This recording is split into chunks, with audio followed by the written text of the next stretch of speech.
가족을 배신하고 사랑을 파괴하며 이웃을 괴롭히고 폭력으로 얼룩진 5가지 충격적인 현실 이야기. 일상이 무너진 그곳에서 벌어진 참혹한 사건들이 우리를 경악하게 합니다. 첫 번째 사건. 치매 시아버지 간병인과 깊은 관계. 알고 보니 통장 잔고 영원. 치매를 앓는 80대 시아버지의 재산이 간병인 손에 순식간에 증발했습니다. 가족의 신뢰를 배신한 간병인의 교묘한 수법과 충격적인 진실이 밝혀졌습니다.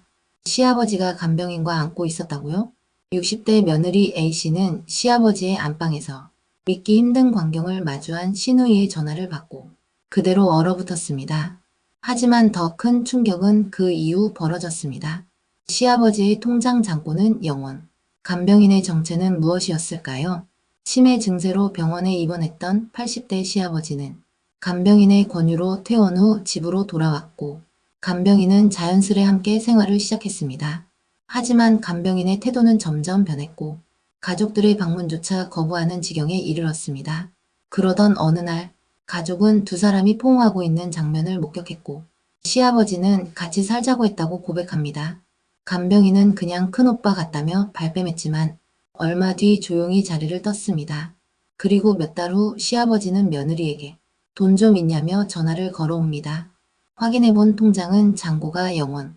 충격을 받은 가족은 간병인이 시아버지를 데리고 은행을 돌며 돈을 인출했을 것이라고 의심합니다.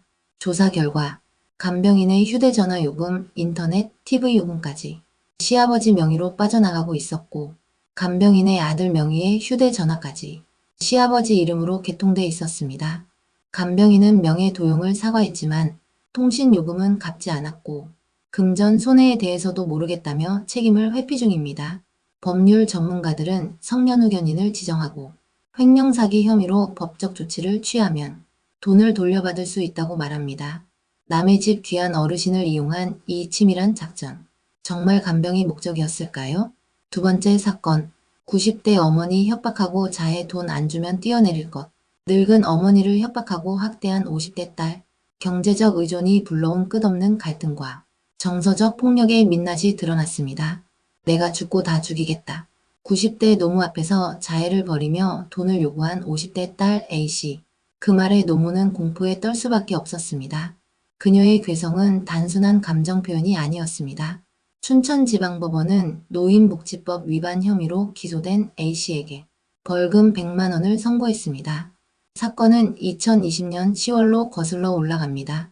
A씨는 90대 노무의 집에서 깨어진 그릇으로 자해하며 돈을 주지 않으면 뛰어내리겠다고 협박했습니다. 2024년 6월에도 요양보호사와 사회복지사 앞에서 요구한 돈을 안 주면 가만 안 두겠다며 노무를 정서적으로 학대한 사실이 드러났습니다. 재판 과정에서 A씨는 감정이 격해져 나온 말일 뿐 위협할 의도는 없었다고 주장했지만 법원은 받아들이지 않았습니다. 제3자의 증언과 자해 정황, 피해자와의 관계 등을 고려해 정서적 학대가 분명하다는 판단이 내려졌습니다. 자식을 믿고 지낸 노무의 말년이 고작 돈 때문에 이토록 참담해졌습니다. 세 번째 사건. 내 가정은 박살났는데 넌 멀쩡해? 불륜남에 불 붙인 40대의 분노. 내 가정을 파탄낸 불륜남에게 복수하겠다는 한 남성의 충격적인 선택, 불붙은 분노가 가져온 참혹한 결과가 세상을 뒤흔들었습니다. 우리 단장님 그 한마디에서 시작된 지옥. 아내의 불륜 사실을 알고도 참았던 40대 남성 장씨. 하지만 불륜남 A씨가 자신의 가족은 지키려 한다는 말에 그는 폭발했습니다. 서울 동부지법은 살인미수 혐의로 장씨에게 징역 3년 6개월을 선고했습니다. 지난해 9월 장씨는 불륜남 A씨의 옷에 라이터로 불을 붙여 살해하려 했습니다. 아내의 밴드 동호회 활동을 의심하며 블랙박스를 확인했고 불륜이 사실로 드러났습니다. A씨는 자신의 가족에게는 비밀로 해달라 요청했고 장씨는 왜 너만 가족을 지켜? 라며 분노에 불을 지폈습니다. A씨의 옷에 불을 붙였지만 장씨는 곧바로 옷을 벗기고 맨손으로 불을 껐고 아내에게 119를 요청했습니다. A씨는 체표 면적 61%에 달하는 중화상을 입었습니다. 재판부는 생명까지 위협한 범죄지만 미수에 그쳤고 피고인이 피해자를 살리려 한 점을 참작했다고 밝혔습니다. 불륜이 남긴 흔적은 사랑이 아니라 살해였습니다. 네 번째 사건. 아이 숨겼지? 정신질환 이웃의 10개월 괴롭힘. 누구도 막지 못했다. 10개월 넘게 지속된 정신질환 이웃의 집요한 괴롭힘과 불법 쓰레기 투기 피해자는 고립되고 사회는 무책임했습니다. 당신 애 숨겼지? 내가 다 봤어. 결혼도 안 한 여성이 10개월 동안 이런 말을 들으며 살아야 했습니다. 원인은 단 하나, 이웃의 망상과 정신질환이었습니다. 하지만 경찰도 구청도 아무도 막을 수 없었습니다. 성남시의 한 다세대 주택에 사는 A씨는 지난해 8월부터 이웃 B씨의 괴롭힘을 받아왔습니다. B씨는 초인종을 반복적으로 누르고 아이 우는 소리가 들린다며 집안을 들여다봤습니다. A씨는 미혼이었고 아이는 없었습니다. 그녀는 CCTV를 설치하고 경찰에 신고했지만 돌아온 답은 정신질환자라 처벌 어렵다는 말뿐. 이후 B씨는 손목을 붙잡고 집 안으로 들어가려는 시도까지 했고 각종 쓰레기를 A씨 집 앞에 투기했습니다. 올해 1월부터는 유리병, 음식물 쓰레기, 종량제 봉투까지 반복적으로 버렸고 심지어 현행범으로 찍힌 영상도 있었지만 행정당국은 심신미약이라 처벌 어렵다며 과태료 한 것만 부과했습니다. 행정복지센터에 문의해도 이름, 생년월일, 병력 없으면 위기 개입 불가능이라는 답변. 도대체 피해자는 어디에 보호받을 수 있는 공간이 있는 걸까요? 5번째 사건.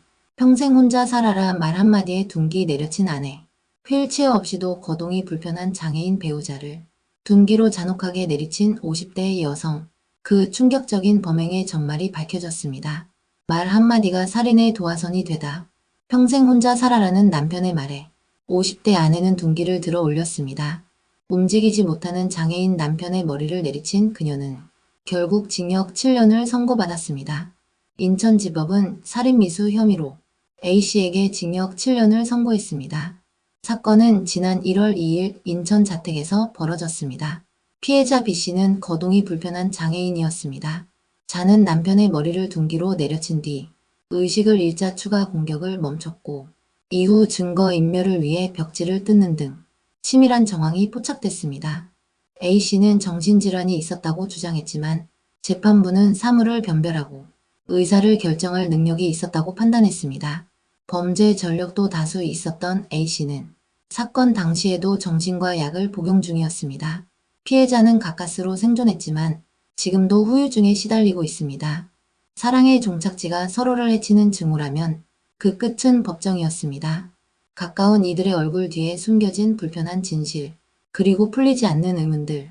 우리가 쉽게 지나쳤던 일상이 알고 보면 누군가에게는 끝없는 고통과 분노의 무대일 수도 있습니다. 오늘 소개한 5가지 사건처럼 현실 속 괜히 찜찜해지는 이야기는 언제 어디서든 우리 곁에 있습니다. 끝까지 주목해야 할 이유 바로 여기에 있습니다. 이 영상이 마음에 드셨다면 구독, 좋아요 부탁드립니다. 다음 이 시간에도 무심코 지나칠 수 있는 괜히 찜찜한 이야기를 정성스럽게 준비하겠습니다. 감사합니다.